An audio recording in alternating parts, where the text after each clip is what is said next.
Everybody has regrets in their life. हर किसी की जिंदगी में कहीं ना कुछ ऐसा है जो उनको अपने लिए ठीक नहीं लगता है या अपने बारे में उनको ठीक नहीं लगता है।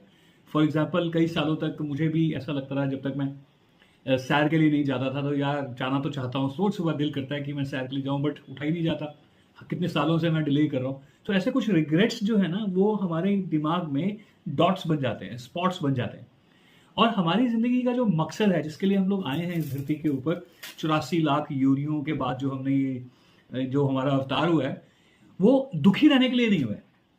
वो अगर हम खुद अपने कॉन्शियसली भी सोचें ना, तो what kind of life I would like to have, तो आपका एंड रिजल्ट आएगा you want to be happy. That means कि मैं अब ये वाली गाड़ी ले लूं, वो वाला घर ले लूं, दुनिया में यहां घूमूं, for what? To make you feel happy. So happiness is a dot. So ऐसे लाइक ड्रॉप्स, है ना। बूंद जो है, जो बूंद शब्द है वो क्या है? अब ये जो ड्रॉप है ना, the moment you drop, the first thing is when it hits the ground, it gets a dent, तकलीफ होती है, पेन होती है।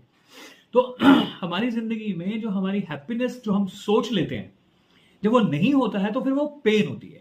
और उस पेन से रिलेटेड हम फिर रीजन आउट करते हैं, और बहुत सारी टाइम ऐसा रीजंस होते हैं कि हमें लगता है कि यार there are certain things which are not under our control. और शायद इसीलिए कृष्ण भगवान ने भी ये बात बड़ी अच्छी बोली है कि कर्म किए जाओ, फल की इच्छा मत करो, क्योंकि जब वो नहीं होगा तो आपको तकलीफ बड़ी होने वाली है। ऑफकोर्स इसका अंदर का मतलब तो ये है कि कर्म किए जाओ, फल की इच्छा मत करो, बिकॉज आपके कंट्रोल में जो है वो आप करो। इसका मैं बहुत अच्छा एग्जाम्पल समझाता था यश चोपड़ा की फिल्मों से, क्योंकि वो स्विट्जरलैंड में फिल्में शूट करते थे, और उनकी हर हीरोइन वहां की ठंड में शिफॉन की साड़ी में जरूर होती थी, रेड कलर की साड़ी, ग्रीन कलर की, ब्लू कलर की साड़ी, और एक गाने में कई साड़ियां चेंज होती थी।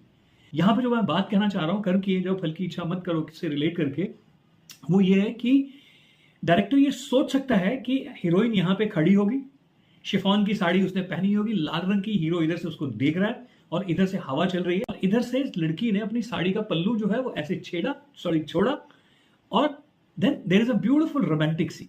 Now what I want to make you understand, director का सोचना, एक्टर का वो पल्लू, हीरोइन का वो पल्लू छोड़ना आपके कंट्रोल में है, लेकिन वो पल्लू हवा के साथ कैसे बहेगा, उसके में क्या मूवमेंट्स आएंगी, ये किसी के कंट्रोल में नहीं है। तो इसी बात को समझाने के लिए श्री कृष्ण भगवान ने बड़े खूबसूरत तरीके से बोला कि कर्म किए जाओ, फल की इच्छा मत करो, because there are certain things which are beyond your control, आपके कंट्रोल में है ही नहीं हो, तो उसके लिए परेशान मत हो। और जो चीजें आपके कंट्रोल में नहीं है, वो किस पट बैठेंगी, किस तरफ बैठेंगी, और आपके एक्शंस का प्रिडिक्टिव जो आपको लगता है रिजल्ट, हो सकता है वो आए, हो सकता है वो नहीं आए, हो सकता है वो आए लेकिन उतना नहीं आए जितना आपने एक्सपेक्ट किया था। तो ये बात समझने के लिए हमको ये समझना होगा कि हमारी लाइफ में